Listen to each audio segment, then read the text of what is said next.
disabled is a 4-letter word fear that we have in dominant society. People are scared to talk about it. It's taboo. What's your story? What's your sign? It's like we're twin flames in a different life.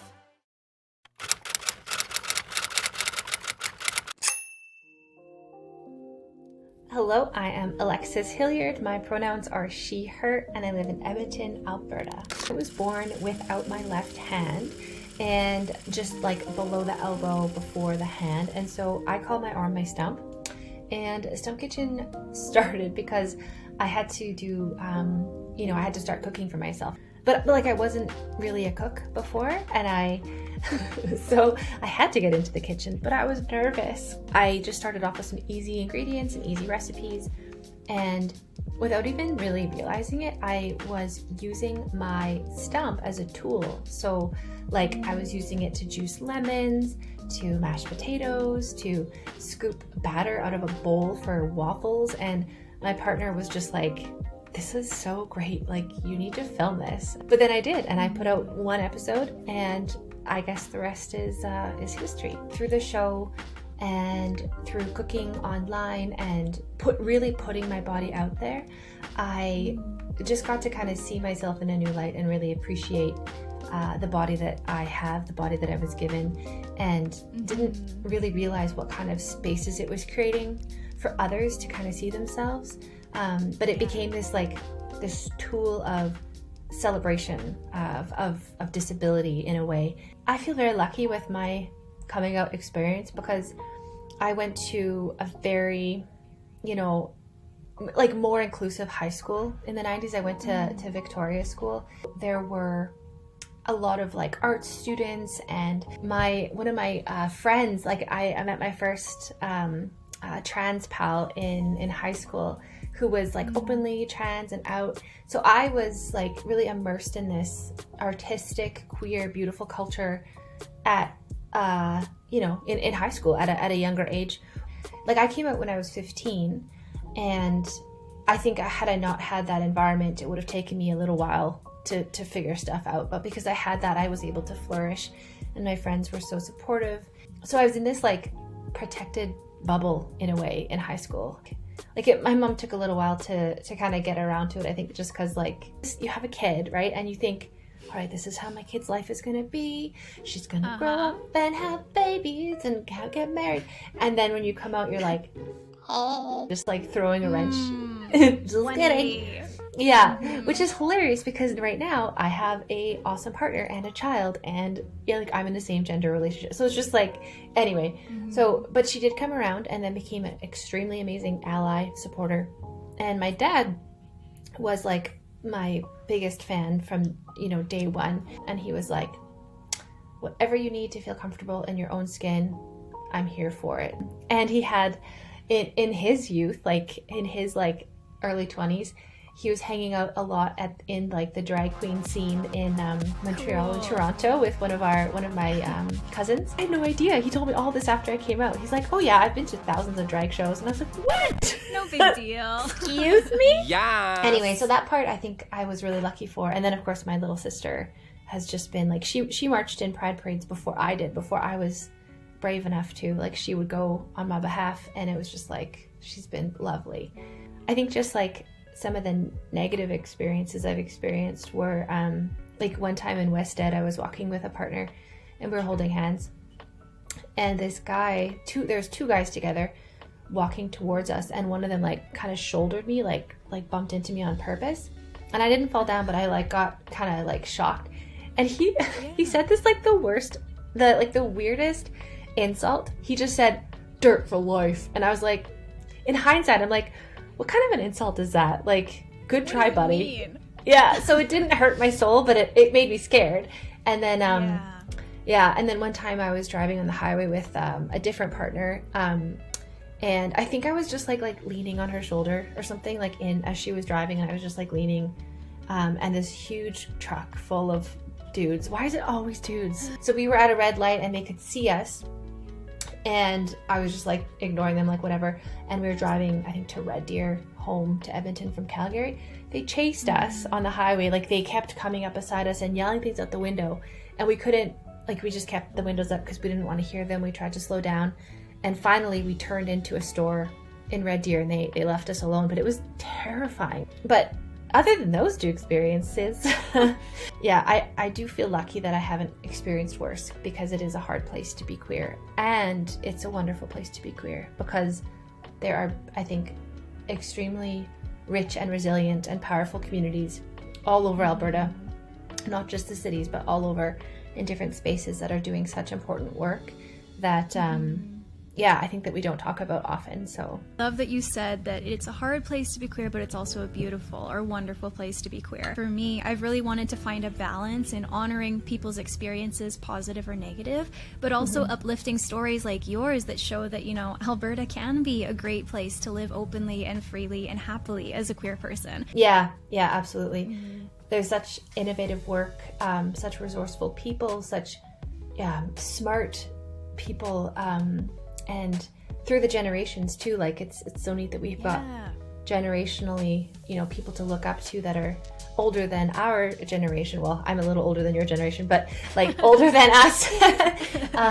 Slay. You know, yeah, slay. Like Michael Fair and other people kind of, you know, moving in the world. I wouldn't want to be anywhere else.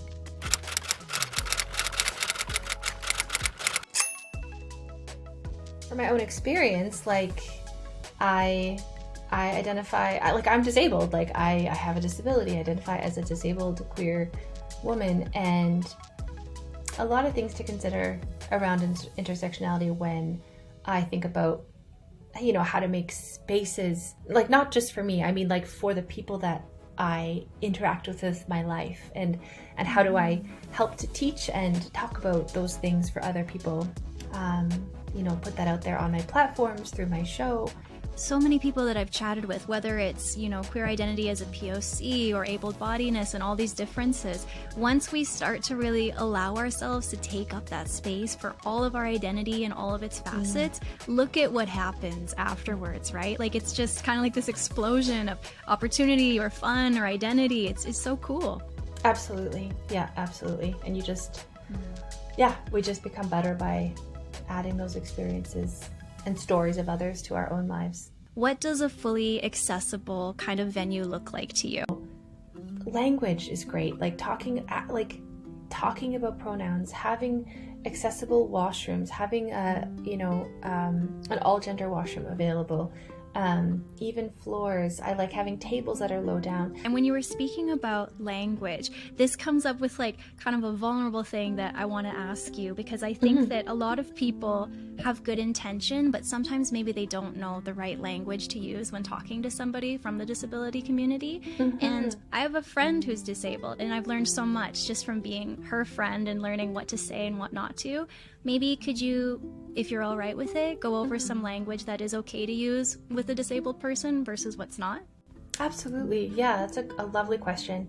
And I think you're totally right around this, like, disabled is a 4-letter word fear that we have in dominant society. People are scared to talk about it. It's taboo, which is awful because that is from a long history of society treating the notion of disability and disabled people as less than, a burden, incapable, all these things that are untrue. I think first and foremost, whether or not you're talking about disability, in any topic, I try to model the language that people are using. So, for example, if somebody is identifying as agender or bisexual or whatever, those are the words that I'm going to use with them. Similarly for me, I call my arm my stump, and some people aren't sure. They're like, can I use that? Is that okay? And I'm like, yes, this is what I call my arm. Please call it my stump. I'm not a fan when people kind of make up their own words or call it, say, like residual limb, for example. I'm just like, no, thank you. That is not a term that I like very much. Some people love that, but every amputee, every congenital amputee or amputee otherwise, it's all very personal. So modeling language is really important, but also asking like, hey, I heard you use the word stump to refer to your arm. Is that a word that I can use with you as well? Yes, totally. So asking folks, like modeling their language and then asking kind of like, is this appropriate? And similarly around disabled. So if I say, yeah, I am disabled, then you can say with that person, yes, she is disabled or whatever. Modeling that language and not being scared of it for ourselves. I think people are I see a lot of parents too, particularly, but a lot on social media, folks saying things like differently abled or I don't know, just things that are like euphemisms for the word. And that's a little bit patronizing because it almost like takes away the fact that actually, yeah, this person is disabled and that's not actually bad. It's handicapable or like there's just so many words that I'm just like, it's okay, you can say disabled. But it's a lot of unlearning because I think people still think it's a 4-letter word and it's not. But that was like a process of learning for me too. I think when I came into Stump Kitchen and doing this work online and meeting so many other disabled creators, I had a time of myself being like, whoa, do I claim this word? Hang on a second. Wow. And I had to do a lot of unlearning of my own indoctrination, I guess, from society and culture that says disability is bad. We are able and so happy and proud to live the lives that we live that are completely valid as they are. They're not something to be pitied. They're not something to be like avoided or whatever. They're something to be embraced and celebrated. We as like minority peoples from all kinds of different communities and respective backgrounds, like so often we are generalized, right? And that aspect you touched on about like ask the individual or model the individual in terms of the language they use when they talk about themselves, whether it's pronouns or being a part of the disability community. Like just ask that individual in person first how they feel about it instead of putting them under one broad sweeping category of language. Absolutely. Yeah. That makes me think about representation again, because in one of the videos you sent me, there's a shot of you doing, I think, an online class at home, and there's a bunch of kiddos on the other side of the screen, and you're all getting into it, and it looks so much fun. And I often think about, like, you know, representation in young audiences and how impactful that is. How does that feel for you to get to be able to do that? It is like walking on the moon. It is so wonderful. And, you know, in part, I'm thankful for the technology that we have today for that. Because growing up, I didn't have internet or anything like, you know, and nor did I, you know, see a lot of people like me. It's not every day you walk down the street and you see another person with a limb difference, you know. And so now doing that for folks, particularly little ones, it's just, I don't know, it seems like too good to be true. It feels like so important, and I get to be the person to do it in a lot of ways, and to watch their little faces light up or laugh or joke, or say like, that's how I do it too, or like, look at your arm, it's like me, or like, Mom, look, she's got a butt, like, you know, it's such joy. So yeah, I just feel very lucky and honored to be able to work with little ones, whether it's filming with them or teaching them cooking stuff. Like I do a lot of one-on-one cooking sessions with kids with limb differences too, and it's just the absolute best. A cool thing about my work is, you know, Stump Kitchen is really centered around disability and cooking and having fun, but also my queerness. Like before I did Stump Kitchen, I was doing a lot of work in queer advocacy and education. When I started cooking online and working with kids, my education degrees and my queer advocacy really helped me make my kitchen and practice way more inclusive than it would have, because I was like, you know, doing some, you know, educational teacher strategies to help kids feel really at home. I was talking about boundaries, like, is there any place on your body you don't want to be touched? Like, you know, do you want a high five or not at all? Or like, what words to use to talk about your arm or your body? We can stop anytime you want to. We can take breaks. So just like making it very accessible as possible to begin with. So that queerness and that queer background for me, an advocacy part of my life really helped support my show, I think. Which was like lovely. It was like all of my careers coming together to make Stump Kitchen. And then my childhood joy of, I forgot to tell you, but my when I was little and my sister and I would play, like this was before we would practice different sayings for kindergarten.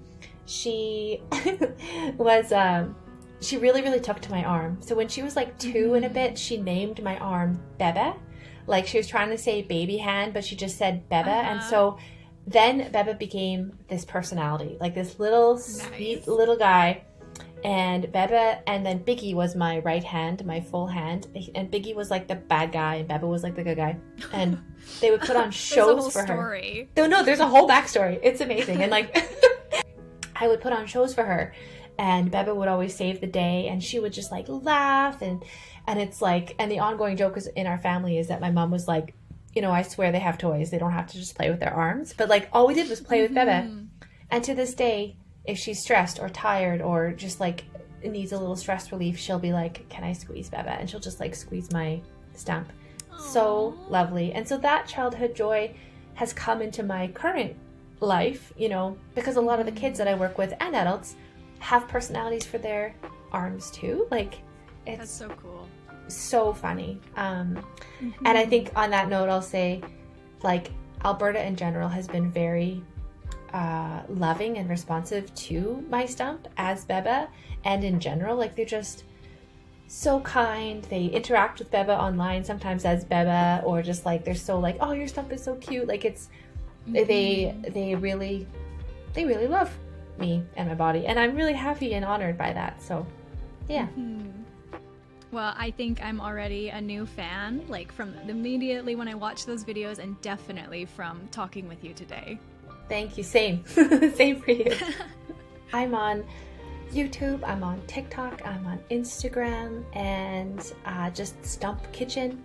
And then I do speaking gigs and I do personalized cooking classes. So just find me online. I'm a guess that this is you. It says Up to Stump Mischief. That's me. That's you. Yeah. Perfection. Everybody listening and watching, do exactly what I did, whether it's on YouTube or TikTok, and give Alexis a follow. She's just doing amazing work, and we are so lucky to have had you here on the show with us today. Thank you. It was a big honor. So great. Aww, that makes me happy. We're dreamers.